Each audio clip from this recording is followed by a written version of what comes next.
All right, there we go. Start recording. All right. Um,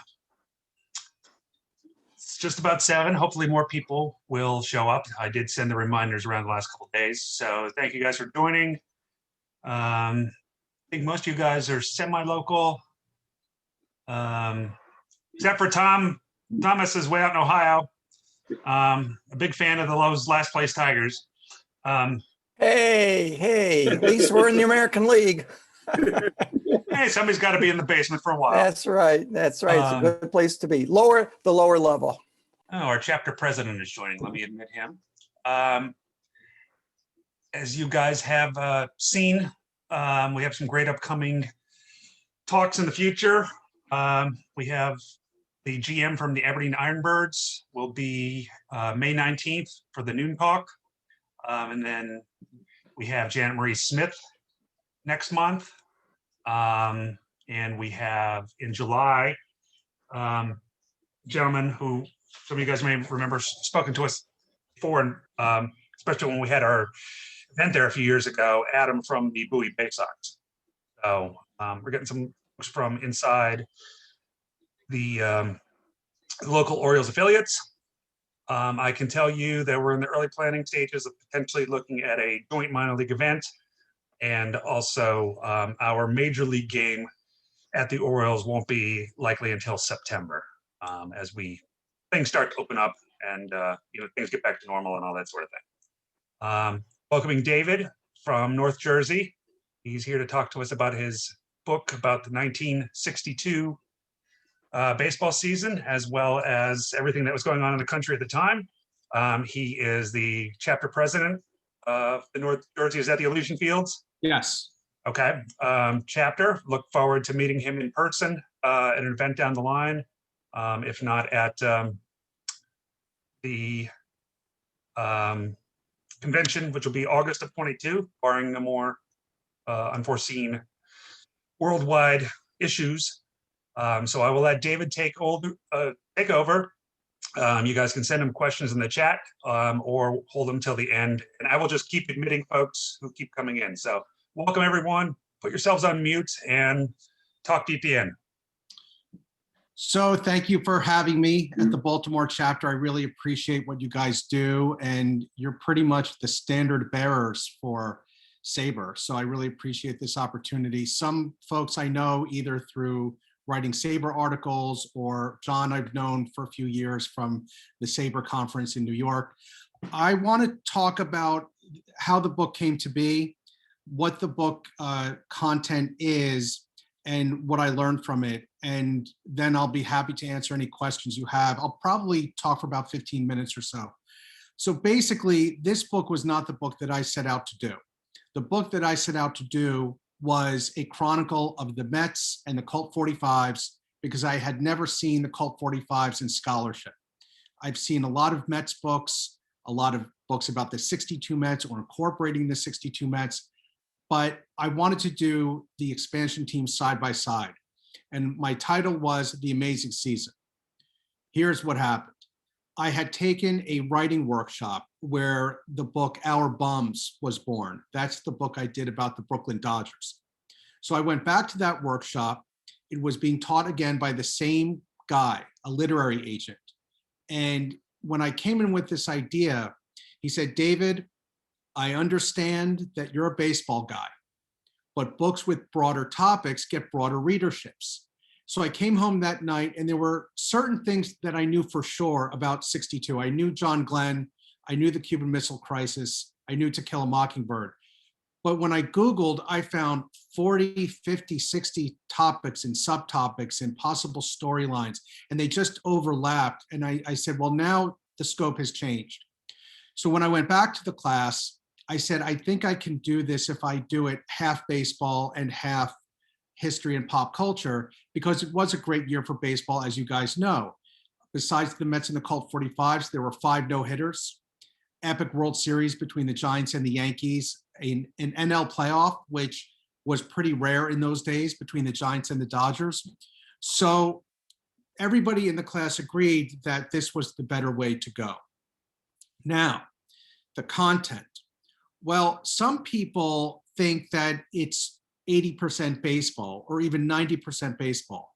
But as you can see in the subtitle, it's baseball and America. So baseball covers half and history and pop culture cover the other half. The way to organize it, I can only figure out one way, and that was to give each team a chapter. So it goes by month, January, February, etc. The Colt 45s have a chapter, the Yankees, the Giants, the Dodgers, and the Mets each have a chapter. And if you take what's in chapter 1 and combine it with what's in chapter 10, they don't cover baseball exclusively, but they cover it enough so that it makes up the length of a chapter. So essentially 50% baseball, 50% everything else. What's everything else? Well, it was a fantastic year for movies, as you may recall, or if you're too young to recall, you may have heard about. You not only had To Kill a Mockingbird, you had Advise and Consent, Lolita, Days of Wine and Roses. It was an amazing year for literature. I did not know that One Flew Over the Cuckoo's Nest came out that year, along with Silent Spring by Rachel Carson and some other books that you might have known about or read. Failsafe was one, 7 Days in May was another. So combine that with the TV stuff that was going on, I could only find another avenue to organize it, and that was to give those things their own chapter. So there's a chapter about literature, there's a chapter about movies, and it all ties together. And I'm not one to say that any 12-month period changes the world, but that's what we have to go on. And I couldn't believe that it hadn't been done before, because this is the third part that I wanted to talk about, what I learned. When I came home that night, of course, you want to see what the competition is. And as you guys already know, there are books about 67, 68, 27, 21, 86, 76, 77. No one had done 62. So my approach was to link my pop culture passion with my passion for history and baseball. You see JFK throwing out the first pitch. That is a photo from the JFK library. That's at the All-Star game that year. And that was just a terrific treasure trove of information, not only about Kennedy, but there's a significant amount about Jackie. Another thing I learned was the story of Bo Belinsky.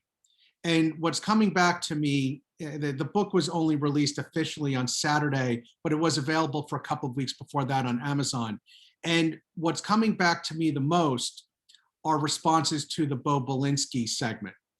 Bo Belinsky, as you may already remember, was a guy who had it all and then didn't. He had battles with alcohol.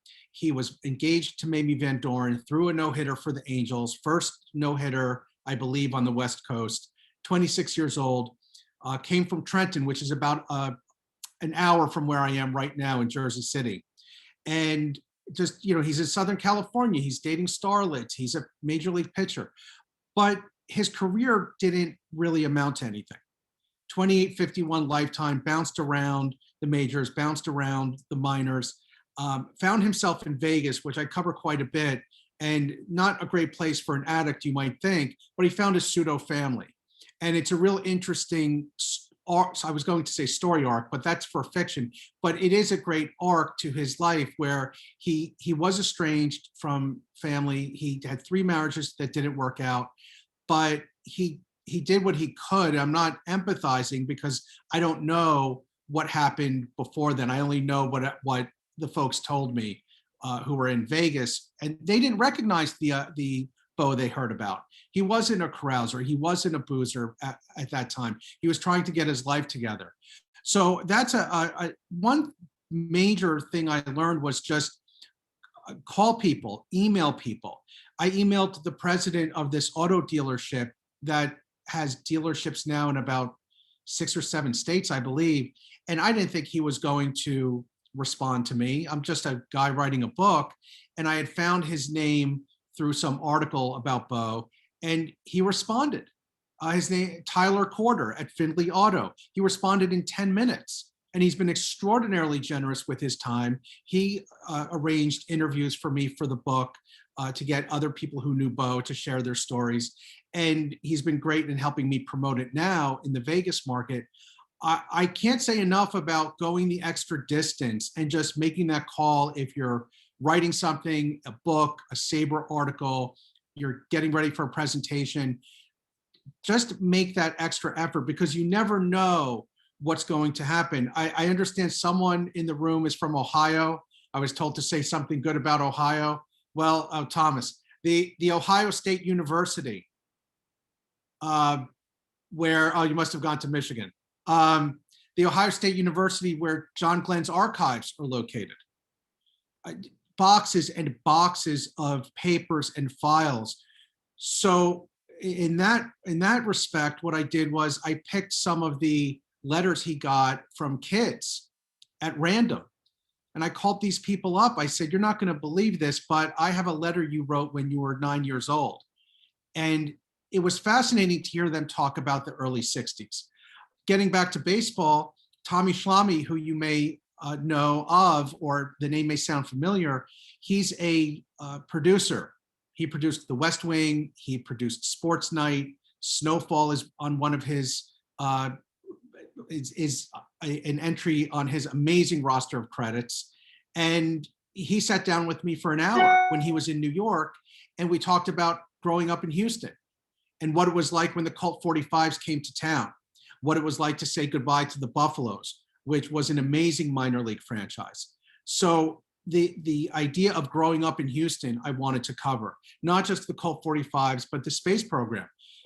It was on the map all of a sudden. It had been maybe a not so much because of Dallas, because Dallas seems to get a lot of the glitz and glamour, but Houston all of a sudden was world famous. And to get the Astrodome 3 years later, talking to Din Man, who was the grandson of Roy Hofheinz, these people were so generous with their time, because any one of us can go to the archives, can go to a microfilm machine, can go to newspapers.com or ProQuest and look up contemporaneous news accounts. But to go the extra distance, if you make 10 phone calls, if 2 people respond, that's a great day. And I know everyone will agree, because you're never going to get 10 out of 10. You might get 5 out of 10 people sharing their memories and their interests. I'll take 2 out of 10. And then you just go to the next 10 people on the list. Because first person impressions of the Mets, I interview a couple of ball players, first person impressions of the Colt 45s, of the Dodgers. Maury Wills is in that chapter about the Dodgers. I interviewed Don Drysdale's daughter. So getting that perspective was so crucial to giving a roadmap of what life was like for them and what life was like for America in '62. So with that, I am happy to answer any questions you might have.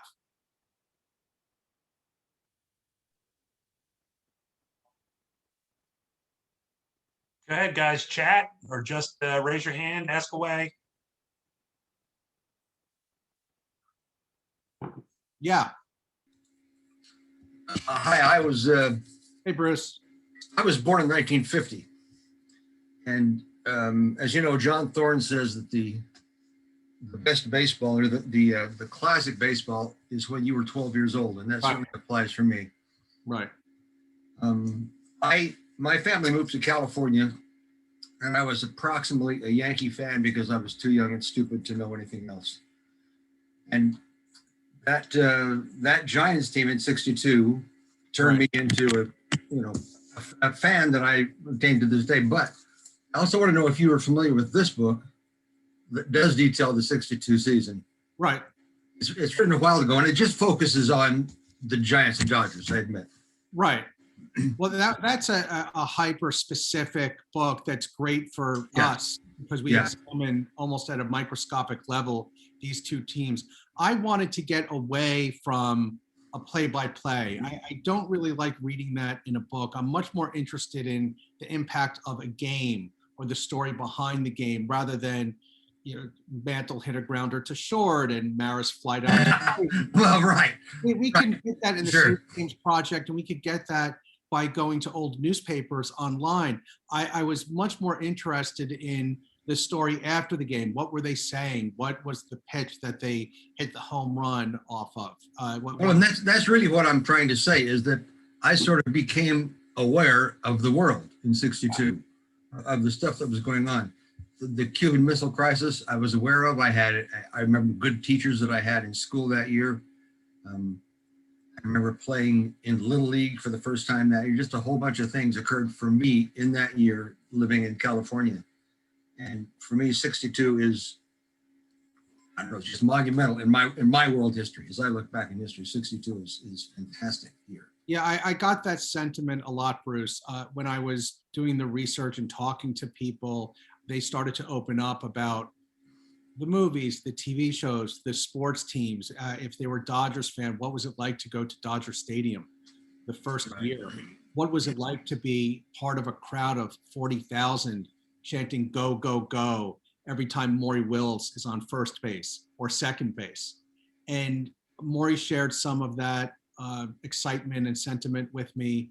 And I can only imagine what it was like. And it just seemed, and I stressed this in the book, that everything was open for America. Everything seemed limitless. You have a new stadium in LA. You have a new team in New York. Houston with the space program and the Colt 45s. You have movies breaking ground, TV shows breaking ground, literature breaking ground. This is a year when everything kind of turned, not only for baseball, but for the culture. And the next year, we all know what happened after the Kennedy assassination. There wasn't that feeling anymore. Right. In 62, there was a huge feeling of optimism. Yes. Here we go. We're getting bigger, better. Every day we're better than we were the day before. Right. And that's reflected in the news. And Walter Cronkite was the king of the world.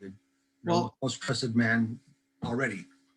John Glenn's orbit had a lot to do with that. And yes, yeah. We had 3 Mercury missions. We had Carpenter and Schirra also going up and coming back down safely.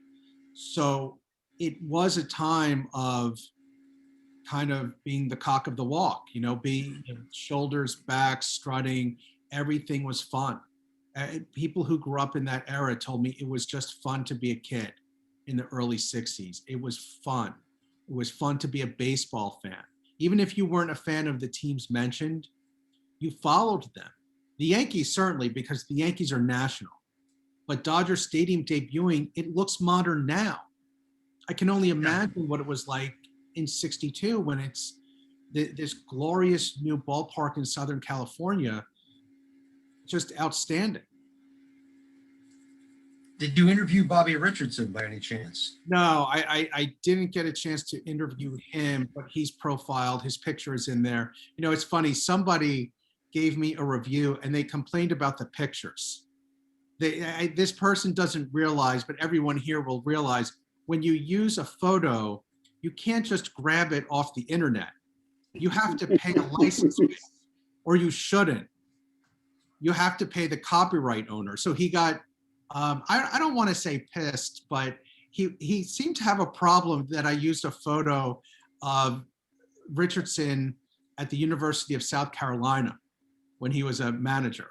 But the caption explains pretty clearly, this is after his playing days. It's pretty obvious that this is not 1962. Okay. David? Yes. Yeah, I'm similar to, this is Larry. I'm similar to Bruce. I guess I was 11 years old back in 62. And it just hits my spot. It just hits everything for me as a kid growing up, playing baseball, collecting baseball cards. I grew up in Pittsburgh.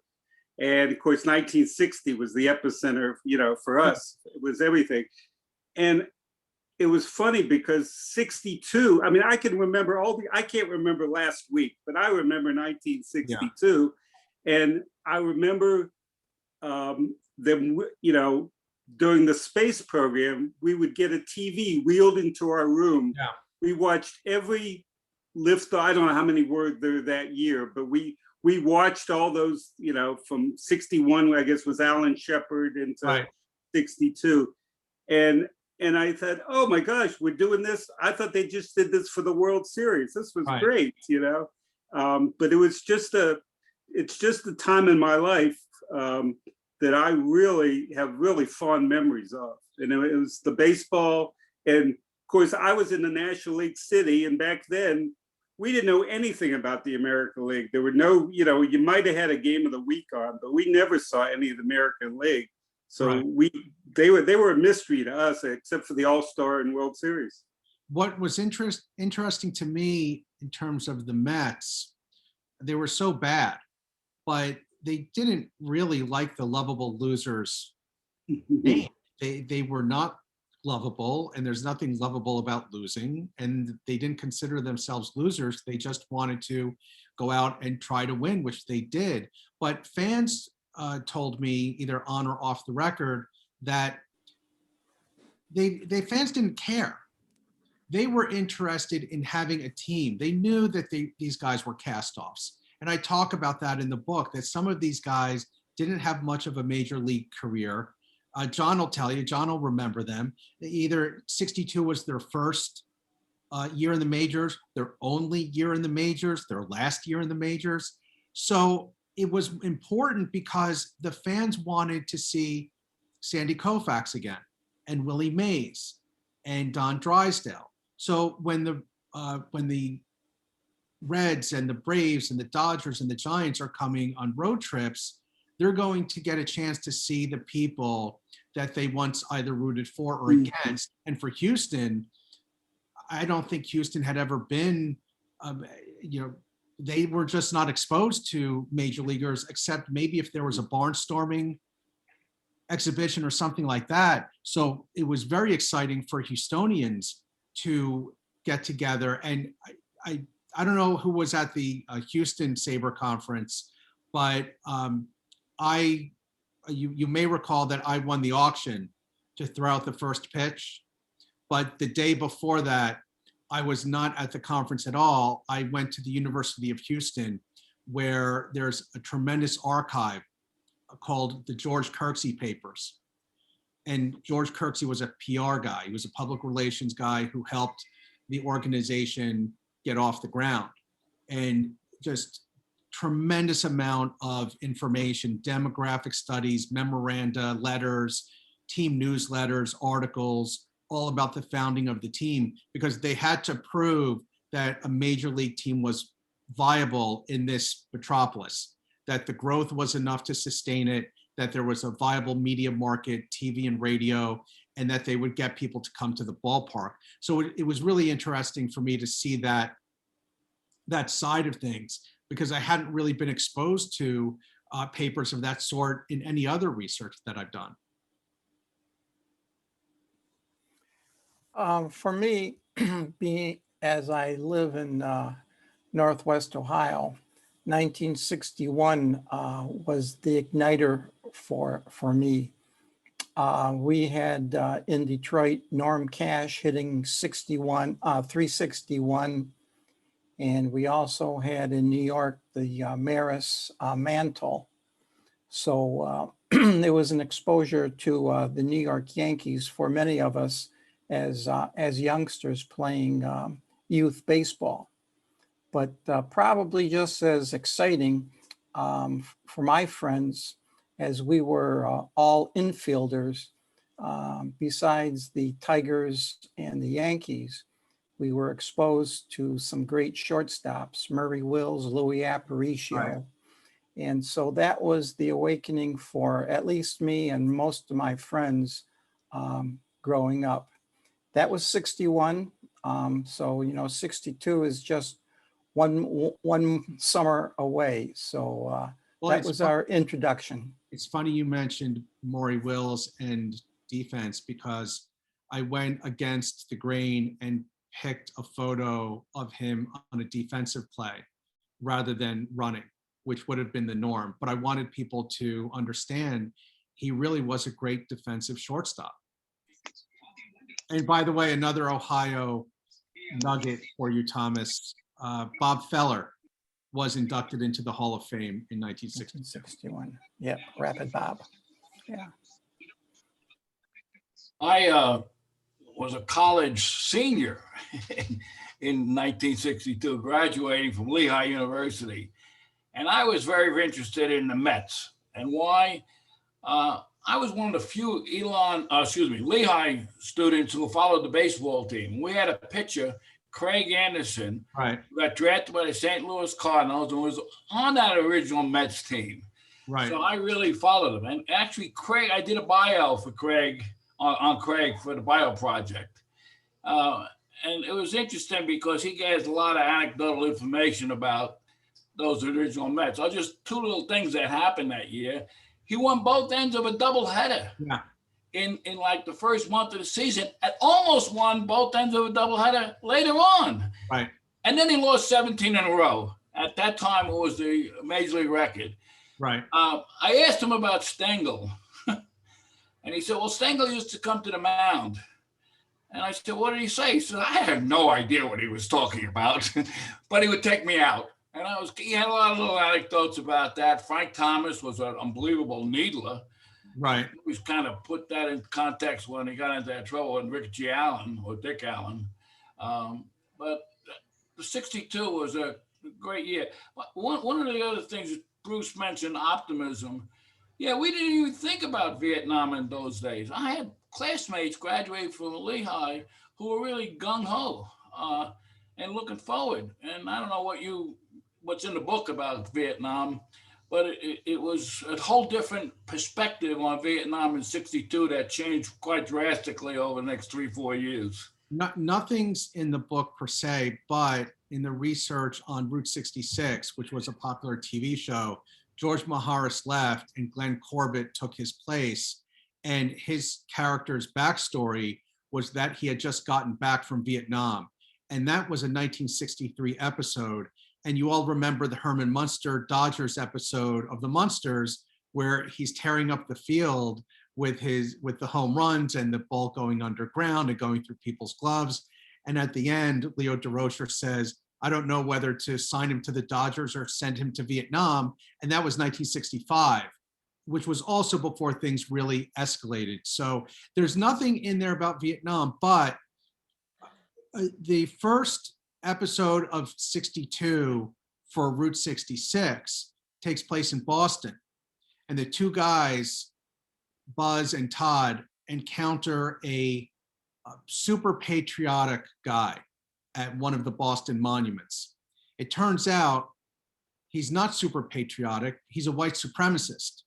And the FBI recruits the two guys to take down this white supremacist. I maintain, and this is on YouTube, you can watch it, it's called To Walk with the Serpent, and that's the title of chapter 1. I maintain that you could produce that script today and not change one word. So as far as we've come, we've also not even moved an inch in certain areas of the culture. And that's why I wanted that in, because I wanted to show, hey, it might have been optimism that was, the undercurrent, but people like me, I was born in 67. So a kid of the 70s and 80s learned a lot about 60s pop culture through television. But what did we learn? The Monkees, I Dream of Jeannie, F Troop, Bewitched. These are rather benign shows. I was not exposed to these dramas like Perry Mason or Naked City or Route 66. I had heard about them, but I was never exposed to them because they weren't in syndication. So when I started to do the research, I said, man, there was a lot of sobering stuff going on television in those days. There was a controversial episode about abortion in The Defenders. Mad Men did an episode about that episode.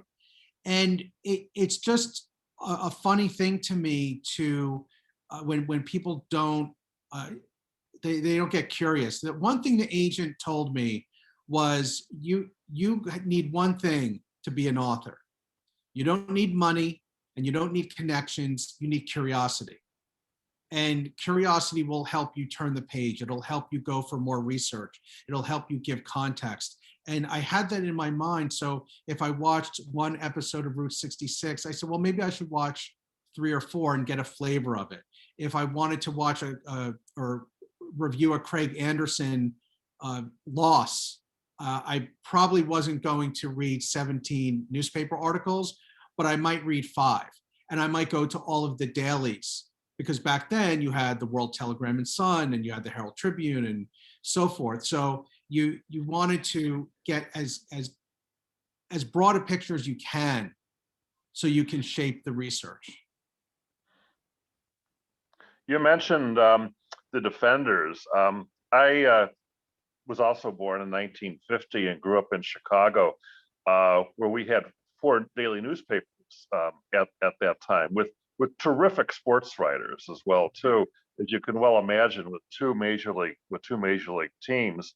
But it was also coming of age for me as well too, because it was the year of the Cuban Missile Crisis, Right. and it felt like nuclear war was hanging over all of us at that time, even though the missile crisis, I believe, occurred after the World Series was played in October, largely though.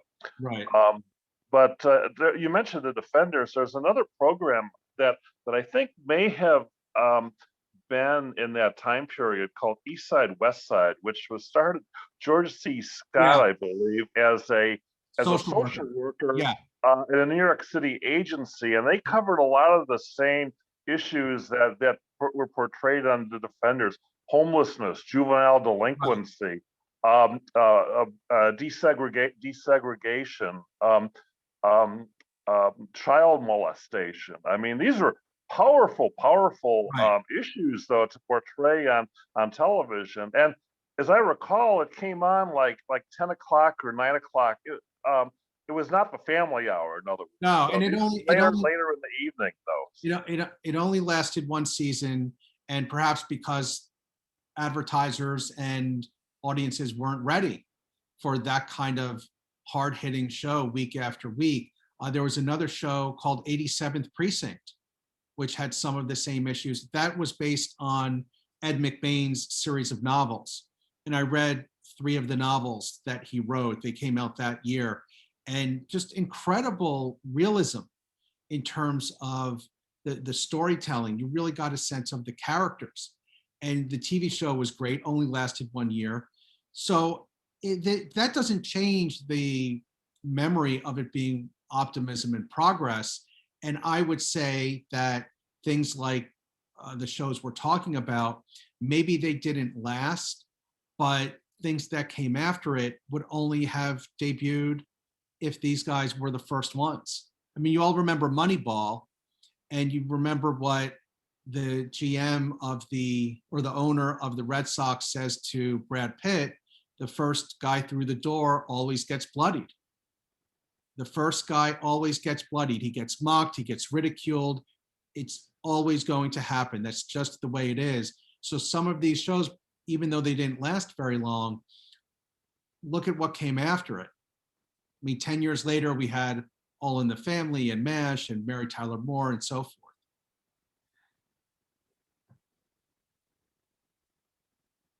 Yes, Bruce, I can't hear you. You're on. Oh, there you go. Now you can, I hope. The other thing about 1962 that strikes me is it was really a watershed year. It was a time of change. Yes. It was the last Yankee World Series victory for many years. It was Yeah. the end of that generation. I also remember it as being not only pre-Vietnam, but pre-hippies. Right. There was, to me, somehow the beatniks of New York segued into the hippies of the West Coast. Right. And the beatniks were pretty much gone by the 62, and the hippies hadn't yet arrived. The students for Democratic Society were in their early stages. That organization was in its early stages, and I didn't cover that too much. I think I touched on it a little bit, maybe in a paragraph, segueing into San Francisco. And one thing that it's not that I was reminded of it, I just didn't put 2 and 2 together. I'd always heard of the Dodgers winning the '59 World Series and everybody making such a big deal because they got a World Series in their second year in Los Angeles. But San Francisco went to the World Series just a couple of years after that. And nobody ever says, oh, the Giants in their 5th year made it to the World Series. They kind of get short shrift. Well, I think that's because how dominant was Koufax the very next year. Oh, sure. Yeah, Koufax killed the Yankees. He put a stake in their heart. And if that wasn't for sure, if there was still a heartbeat left, then Bob Gibson absolutely did it to him in Yeah. 64. So, but I agree. But being a Giants fan, of course, I agree with you. And the Giants had, I think, the second best record of any team through the 1960s. So they had, I mean, they're loaded with Hall of Famers. But to me, my dad had just finished a master's degree at Berkeley. And so I was very familiar with Berkeley, with the campus and everything. Right. And when we moved away from California, they wrote all these fantastic things about goings on in Berkeley. Mhm. And we had experienced none of it in Right. 62. It was just not there in 62. Well, people forget with the Yankees and the Giants that people talk about the Yankees being dominant, but the series went 7 games. A few of those Dodgers-Yankees series went 7 games. It's not like the Yankees were a steamroller. They weren't winning 4-0, 5-1. They weren't taking the series in 4, 5, 6 games. You know, not all the time anyway. Well, as far as I'm concerned, that series went 6 games and 8.5 innings. Well, you know, there's a Charlie Brown Oh, comment. yes. And why couldn't McCovey have hit the ball 3 feet higher? And then 2 or 3 months later, same exact strip, except the last panel says, why couldn't McCovey have hit the ball 2 feet higher? Yeah, and I have heard that Bobby Richardson objects to that. So he says, I could have easily caught it at either distance. Yeah, I've heard that. Why was he even pitched to? That's a good question. To me, the better question is why didn't the third base coach, why didn't he send Alou to the plate? Right. And I had the opportunity to ask him that in person. And he said, well, I was just going by the book. And I didn't realize I was making history or anti-history by not sending Alou to score. Right. I have to add a little story about Richardson since Bruce keeps raising his name. I'm at Elon University, I'm at lunch, and a benefactor comes in with an individual, and I'm sitting here with 3 or 4 other individuals. And he comes over and says, let me introduce you to Bobby Richardson. Well, I'm a Giant fan. I immediately jumped out of my chair, put my hands around Richardson's neck, and says, you caught McCovey's line drive. And all Richardson said, you must be a Giants fan.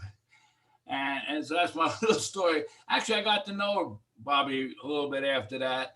And he was a good guy. And by the way, another little story, when he catches Richardson's hat, when he catches McCovey's line drive, he gives away his hat to a umpire because the umpire wants the hat for his grandson.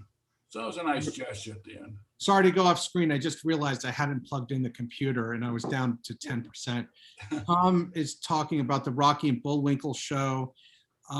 Yeah, the Cuban Missile Crisis knocked a lot of things off kilter. The First Family comedy album, Vaughn Meter, who you may remember, did the JFK impressions. They were taping, I believe, that night. And I mean, if you're talking about a guy who had everything for one solid year, Vaughn Meter was it. I mean, he was all over the place on late talk shows, late night shows, variety shows, game shows, very, very popular. But that was a time when the president could laugh at himself. Well, I remember the best line of the Von Meter record, and I had it in vinyl, was he was imitating Kennedy at a press conference, and somebody from the media asked President Kennedy when we're going to put a man on the moon. And imitating Kennedy in his Boston accent, he says, just as soon as Senator Goldwater is ready to go. Right. Well, there's another one where the actress who plays, or who gives voice to Jackie, you know, Vaughn Meter pretends he's at a press conference and she starts to speak and he says, well, could you please stand up? And she starts to speak again and he says, could you please identify yourself? And those are just funny moments. And if anyone wants to see a real enjoyable break from the headlines to tell the truth, where they have the three women who pretend to be the voice of Jackie Kennedy, and the panel has to pick which one. And then Von Meter comes out at the end, and they both reveal who it is. It's a real funny moment. But that was also a time when they not only did cigarette companies sponsor game shows, the panelists were smoking on the game shows. And when I wrote Our Bums, I have a segment in there about Paul Newman going on I've Got a Secret. And a cigarette company sponsored the show, and that was his remuneration. They gave him a couple of cartons of cigarettes. That's unheard of today.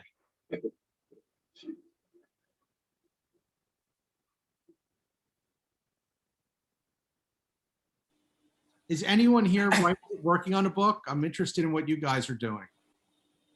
Or do you have any books you're thinking about doing?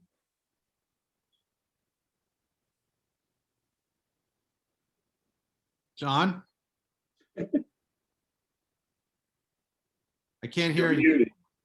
I'm actually working on a biography of a Baltimore native, Miles Wolfe.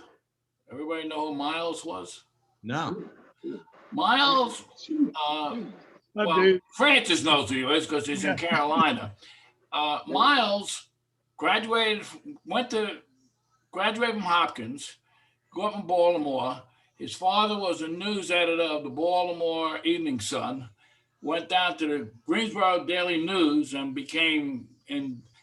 loved baseball and go to see the Greensboro Yankee farm team and figure out that he could run this team even better than whatever was being done down in Greensboro. Bottom line is he ends up owning the Durham Bulls, buying the Durham Bulls in 1980. Of course, there's the movie. But today, his significance in baseball is he is the founder of independent baseball leagues. He's the founder of the Northern League, and he actually was also the American Association. And he had a team in Burlington, North Carolina, where I got to know him. So I'm doing that biography, and he's kind of a significant individual who not too many people know about. But that's what you have to do, is to get the things that people don't know about, or fresh angles on things that you do know about. And that's a very difficult thing. But someone had mentioned to me, so how are you going to devote a lot of time to Walter O'Malley because of Dodger Stadium? I said, no, Andy McHugh wrote a whole book about Walter O'Malley. What value can I possibly add? I'd rather piece things together. I'd rather talk to Dodgers fans. I'd rather talk to a Dodger like Maury Wills. I'd rather research Dodger Stadium and give a succinct, but hopefully informative and entertaining narrative about how the thing came to be. But everybody in the room knows the story of O'Malley leaving New York and getting the hole in the ground at Chavez Ravine. And now there are books about the political fallout. That's been done. And I had someone else talk to me about racism and say, oh, are you going to focus on James Meredith? Well, James Meredith was the first Black student at the University of Mississippi. I can't add any value to that story. He's told it. Documentary producers have told it. Newscasters have told it. Authors have told it. I can't add anything new. But what I found was University of Georgia had its first Black graduate in 1962, Dr. Mary Early. And she was a music professor. She's a lovely woman. She generously gave me a lot of her time. And I went to Georgia to research her papers and just go over things. There was an investigation on her, things like traffic tickets. I mean, this is just unheard of. It was like living on a different planet comparing 62 to now. So it was really important, I thought, to chronicle her story. And with things like the Mets and the Colt 45s, a peek into these players. Because like Robert was talking about that show with George C. Scott, East Side, West Side, these players might not have been very good, but they got the ball rolling for Houston and New York. they helped the team get off the ground. So they're just as much a part of Houston history and New York history as the All-Stars or the World Series champions later on.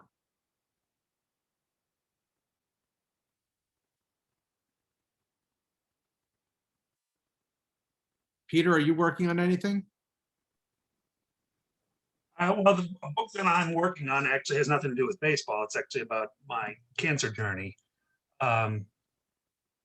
But for those of you who knew Fran Zimnich, who was a SABR member for many years, who passed away in December from COVID complications, he was working on a biography that I don't know how far along it was, that his son discovered on his dad's computer that I might be assisting with. It'll be on Lee Smith.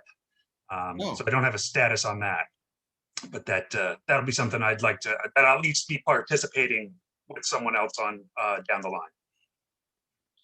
It's just fascinating how much SABR has grown, and it's inspired me to do more writing. I think Thomas has worked with me and Larry has worked with me on some of my SABR Games contributions in the last year.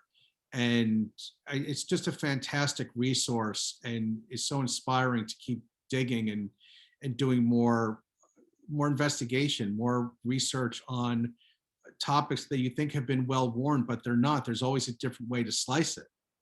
There's always, I mean, I have 250 books about the Brooklyn Dodgers in back of me. There's always something different to add. And I just encourage people, if they're thinking about writing one, just do it. Just go to the websites, find a book proposal format, find out what it means to write a book proposal, and submit it to the big three, Roman and Littlefield, McFarland, Nebraska, or you can try to find an agent.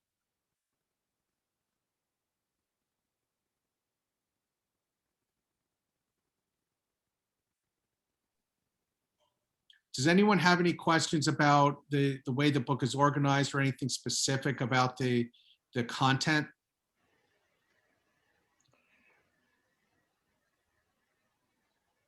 I have a question before that. I've been a member of SABR a little over 10 or 11 years. And what I've noticed is there's so many books and articles come out about players. Are we going to run out of players to write about or people to write about in basable?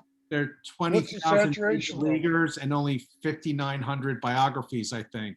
So you're not going to get the Mickey Mantles, but I've written about players who have only played 20 games in the majors or 3 games in the majors, and they become the more interesting topics to me because the information is harder to find, but their lives are so rich.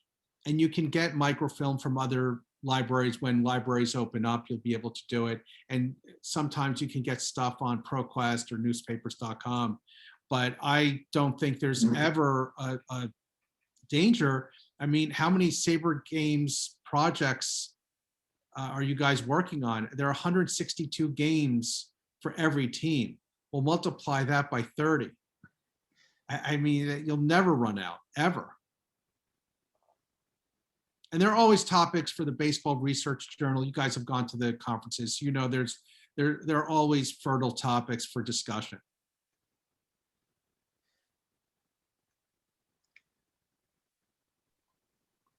Are you working on an article now, Tom?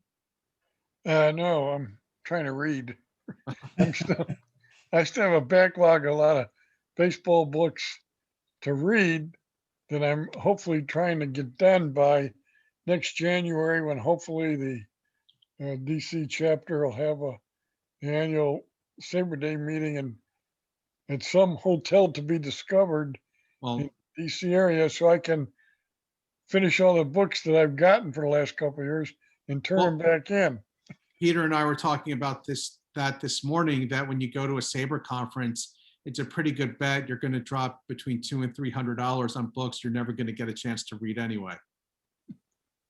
But you feel that you have to have it. You have to have that Orioles book, that Dodgers book, that Giants book, whatever it may be. But that's part of the fun. Yeah. Bruce. like to say that the chapters are very grateful for that because those books are turned back in the next year and we raise money for the chapter with all those unread books that are. Well, that's a good idea. I didn't think of that. We'll have to do that. Yeah, David, the DC chapter is the Bob David's done it for years and years, and they've had their Saber days have been well over 100 people in the past. Oh, So wow. the Baltimore chapter, we because Bruce came from the DC chapter as their president, we borrowed the idea, and people donate books and whatnot, and then we do a raffle annually, and people get to peruse what was in the closets and on the shelves, whether it's books, it could be magazines, it could be baseball merchandise. Right. Comes in, we're the kind of people who collect everything, and we're the same kind of people who want to share the wealth too. Exactly. Exactly. But that's part of the fun. Yes. Francis, how about a book of your poems? I really enjoy them. I really enjoy them. Well, thank you. I've thought about that, but I haven't really put it serious work into compiling the package, but I might do that. I've thought about that because I have written about 40 or between 40 and 50, I guess now, some of which have been published in SABR things, the SABR publications, and some that I've just written on my own. Francis, I want to say that you have to just also put those out in a recording because reading you on the flat page in black and white is nothing compared to listening to you talk. Well, I'll take that as a compliment, Bruce. Oh, yes, it is. Oh, yes. I just want to acknowledge a couple of people at the University of Nebraska Press, and you guys might already know them from the vendors rooms at the conferences. Rob Taylor was the editor who championed this project and gave me a lot of leeway on the deadline because I kept coming up with new information and I was so anxious about getting everything in that the book really took on a life of its own. And I said, okay, he's probably going to tell me to do more research, but this is what I have. He actually called me and said, you got to cut this down. You got to cut it down by like 20% because there's too much. So that's a writer's folly, right? You think it's going to go one way and it's actually the other way, but it's always easier to cut down than to build up. So I was glad to have the research, and Sarah Springsteen was an editor who helped me along the way. Rosemary Sikora is helping me publicize it. So, and I'm sure I'm missing other people, but the whole staff at UNP has just been phenomenal. And I should remind everyone, not just my book, but they're having a 40% sale on baseball books through May 31st. And there are some outstanding titles. And there are bios of Dave Parker, Tony Lazzeri, Horace Stoneham. There's a book by Eric Sherman about the '86 Red Sox. Some really great titles. Well, here is a little serendipity. While everyone was talking about baseball books and what they're reading, I was scanning on my phone for baseball books. And I came across one called The Short Life of Huey McLoone, A True Story of Baseball, Magic, and Murder by Ellen Abel. Naturally, I had it downloaded on my iPad. So thanks, guys. I got a book to read for tonight. That's a good one. Sounds like a movie. Yeah, there might be. It has a little bit of gangster in it. So that helped catch my eye. Sounds like those murder books by that guy, Seuss.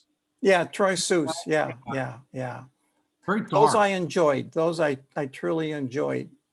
Yeah, those were dark, but very film noirish. Very. Yeah. Very One good. thing I never I never visioned. He wrote a book. I think it's called Tigers Burning. Right. And Detroit is playing in Cleveland, and the game is over. So the team takes a steamboat across Lake Erie home. And I never comprehended any baseball team traveling by steamboat. Right. That's interesting. Yeah. Well, that's the interesting thing about LA. When the Dodgers moved, people who weren't from Southern California were kind of questioning, how do you get to the ballpark? Because if you live in a city, it was subway, it was train, bus. If you lived close enough, you could walk. Not in California, where it's so car conscious that they had to actually drive. And it's become a foreign, not foreign, it just became a curious object of discussion for people of that era.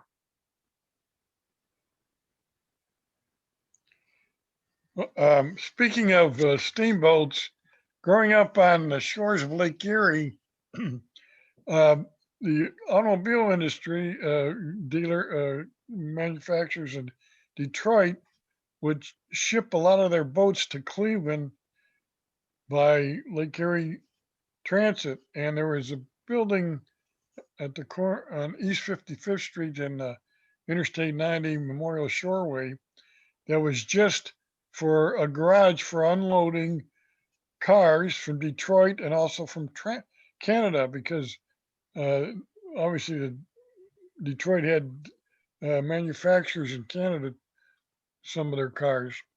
And Lake Erie is the shallowest of the Great Lakes. There are probably more steamboat and other kind of wrecks at the bottom of Lake Erie than all the other Great Lakes combined.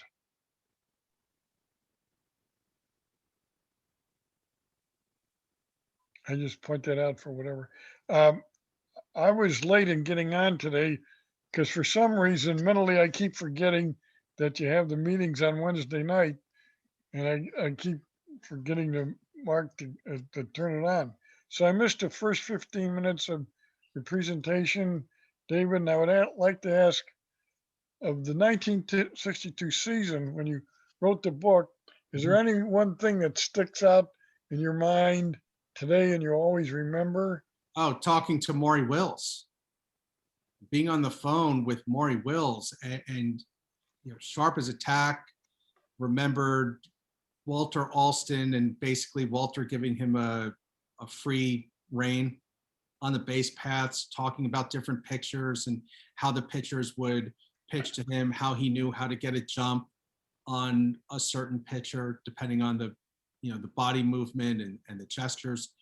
That was just, a gift from heaven, to talk with a guy who should be in the Hall of Fame, in my opinion, and who just was not, he wasn't just a fast runner. I mean, he broke 100 in terms of stolen bases. That's unheard of. I mean, that dynamic quality represented the era. We're on the go, we're progressing, we're catching up to the Russians in the space race. Things are moving, we're prosperous, we have a youthful president. And yes, everything got a little, dangerous with the Cuban Missile Crisis, but Kennedy's leadership, which I touch on in the book, got us through. But any time you can have a first person interview is great. If you can have a witness, that's wonderful. But to have a participant is even better. It's interesting. In 1962, I remember I started my freshman year at Ohio University in Athens, Ohio, which is known back there as the Harvard on the Hocking, and it's the oldest public university west of the Alleghenies. And Athens was maybe 40, 50 miles south of New Concord, where John Glenn grew up. So I remember we're all sitting in February of 62 in the dormitory. I was in Lincoln Hall watching John Glenn's be the first American to go up into space, even though it was really subspace. Right. And I realized by the second semester Ohio U that I wasn't going to be able to last 4 years in a southeast Ohio, Appalachia, in Athens. I needed to work to be able to get through school, so I transferred to GW that over that spring and started the season the next year in September, just in time for the Cuban Missile Crisis. So I'm sort of boxed that year in for me between the optimism of John Glenn blasting off into space and another missile crisis almost ruining our whole future. I remember at GW there was a kid from Philadelphia in our dorm that was writing postcards that he got of DC famous monuments and stuff back to his folks and family in Philadelphia, marking where GW is 4 blocks west of the White House and writing down, "I'm at ground zero if it blows up." It's amazing the things that stick in your mind over the years that you remember that have no significance to anything except that you were there. But it's interesting to me because it was a time when the country was in it together. And even using baseball as a symbol of uniformity, you used to have 16 teams. And then all of a sudden, by 62, you had 20 teams with expansion, 61 and 62, but still enough where you can keep track of the different players. It's extraordinarily difficult now to do that with all of the teams and people changing. So when you're playing before expansion, pre-61, you're playing every team 22 times. So you know that the squads of Cincinnati, if you're a Giants fan, you know the squads of Cincinnati, Boston, Brooklyn, as well as you know your own. And that's not going to happen anymore. Just because of expansion to 30 teams, we're spread out. We don't have a uniform popular culture because you can watch things on demand. You can download it. We're not all watching at the same time. So we've lost a little bit of that cultural unity as well. That's why this was fun to do, because it took me out of the present day, and especially doing the copy editing at the height of COVID, it was a welcome distraction to time travel in a way and go over these different topics and subtopics. It was a great way to distract from what's going on in the world. I think in a way also, I really haven't thought this through, but I'll say it anyway. In a way, I think the baseball expansion to the West Coast made the country seem bigger. Right. To me, at least as an Eastern, living in the Eastern United States in the South.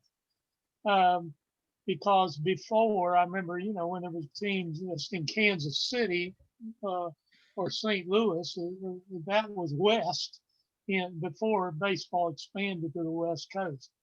And while I knew, identified Los Angeles as a movie capital, an entertainment capital, knew things about San Francisco, it did make me realize with the time zone difference and listening to games on the radio at night that there was a significant difference in a large country.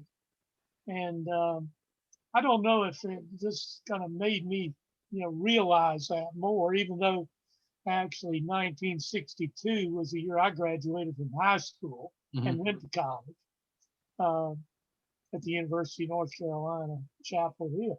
And, but I don't know that, I just think in a small way, it helped me comprehend the size of the United States. Yeah. With having teams on the West Coast. Well, also entertainment started to publicize Southern California. All of the shows took place in Southern California, or not, I shouldn't say all, but a lot of them, like the Beverly Hillbillies, for example, which premiered in '62 and is covered in the book. I had the opportunity to interview the daughter of the owner of the house that was used in the exterior. And the Dodgers were a national brand because they were going on television, Joey Bishop's show, The Munsters, Beverly Hillbillies, whatever it was. These guys were all over the television. They were winning. As someone said, they dominated the Yankees in '63. So you had 62, the NL playoffs, 63, the Yankees, 65 World Series, 66, another one they lose to the Orioles. And if you turn on the television and you see them, couple of that with you turned on the television when they were in Brooklyn, they really were a national brand at that point. And Southern California was the symbol of prosperity and growth and happiness and the land of golden opportunity and sunshine and oceans and beaches and mountains. That's where almost all of the shows were set. So you just took it for a given that that's where you wanted to be. That was the fantasy life. Don't forget the music scene before the Beatles came in. A couple of real popular groups in the U.S. Market were the Beach Boys and Jan and Dean. Again, they were Southern California, highlighting the ocean, the surfing. Right. Yeah. This book could have been 700 pages if I covered everything I wanted to, because surfing was such a big part of the culture and is. But then you had movies like Gidget and Gidget Goes Hawaiian and the Gidget TV show in '65 with Sally Field. You have Batman facing off against the Joker in a surfing competition in one of those classic Batman episodes. So you're absolutely right, Thomas. It was a tremendous time for music. And for the Beach Boys, well, if you're in the Midwest and it's 5 degrees outside, who doesn't want to dream about an ocean or a beach? Who doesn't want to dream about sunshine? Honestly, by the time I was considering college, when I was in high school, my preferred college was Pepperdine. There you go. In the before teams moved to the West Coast, and even I guess after them, I remember listening to accounts in Arizona of spring training and just imagining how that was compared to life in other parts of the United States. My perception was that life out there was just simpler and it was a relaxed time. Right. Spring training. That was my perception. May not have always been accurate, but I remember listening to 3WE in Cleveland and other times. State, is that how you pronounce your name? Steve. I'm sure you may remember that, where they would cover the Indians out there in Arizona, the Cleveland Indians, and I would think, that was a relaxed atmosphere compared to the hustle and bustle of the East Coast. Yes, the Indians trained in Tucson. Bill Beck moved their spring training to Tucson in 1947. And at that time, there was you got Horace Stone to come out there. So you'd have some team to play with in spring training. I think the Cubs later moved from Santa Catalina Island to Mesa or something.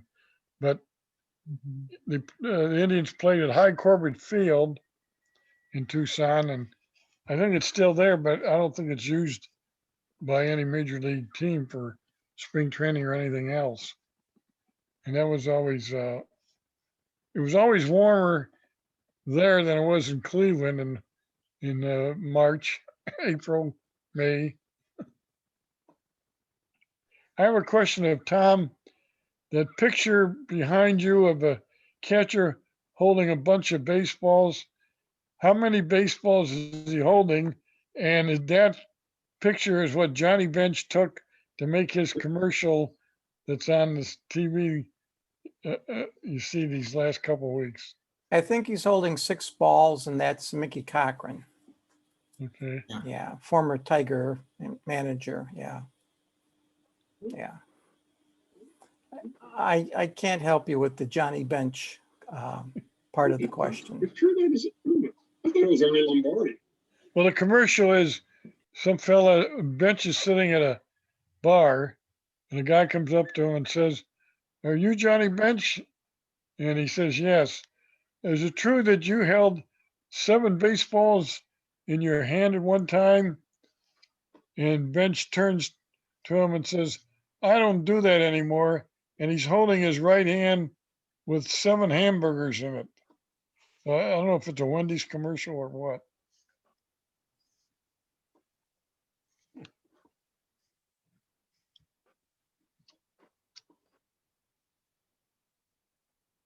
Peter, is there anything you want me to cover that I haven't covered already? No, I think you're good. Anybody, the Northern Jersey chapter has gotten a lot more active since David's taken over. I'm on their email list. I haven't joined any meetings recently, but they have speakers and stuff just like here in Baltimore fairly often.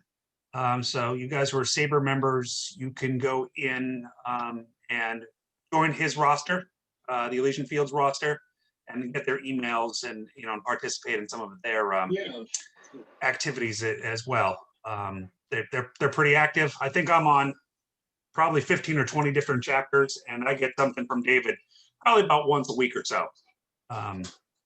So kudos to him for rejuvenating that chapter, which seemed to be pretty dormant before. They have stiff competition, obviously, with the Casey Stengel chapter in the city and the one on Long Island. So I encourage, with COVID and everybody kind of being stuck. Some of you guys are retired. Some of us are still going to the office once in a while. If you want to participate in more topics and get more perspectives on baseball and stuff around the country, the Elysian Fields is definitely one of the ones that's happening, at least from everything I can see. Thank you. Thank you. So Yeah. That picture is Ernie Lombardi. That's not Mickey Cochran.